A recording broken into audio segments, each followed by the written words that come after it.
It is Friday, September 8th, 1939, and after just 8 days of warfare, German panzer divisions have reached the outskirts of Warsaw. The Nazi blitzkrieg, swift and unrelenting, has brought the German 4th Panzer Division to the very edge of Poland's capital city. Today, German tanks entered the suburbs of Ochota and Wola on Warsaw's western edge. Artillery shells are already landing inside city limits. The siege of Warsaw has begun. From rooftops and basements, Polish soldiers and civilians prepare to fight. Anti-tank barricades are being erected. Civilians, many of them teenagers, are handing out water, ammunition, and Molotov cocktails. Hospitals are filling, churches are sheltering families, entire neighborhoods have transformed into defensive positions.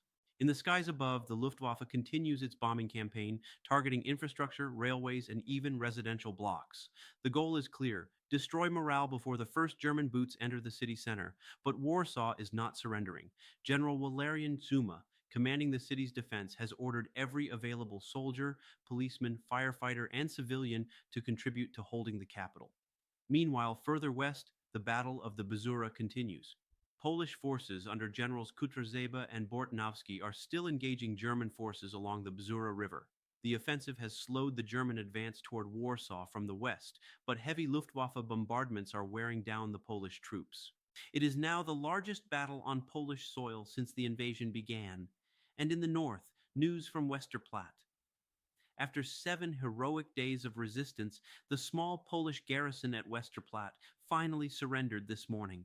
Outnumbered 15 to 1, surrounded, bombarded from land, sea, and air, Major Henryk Sucharski and his men held longer than anyone thought possible. Their courage has already become legend. In Berlin, Nazi officials declared victory at Westerplatte as a symbol of German might. But across Europe, the name Westerplatte now stands for Polish defiance. At sea, German U-boats continue to prowl Atlantic shipping lanes. The British merchant ship SS Winkley was reported sunk this morning off the coast of Ireland. The Royal Navy continues to expand its convoy system. In Paris, French troops have made minor advances across the German border in the so-called Saar offensive, but the actions remain limited. French commanders are still wary of a full-scale confrontation on the Western Front.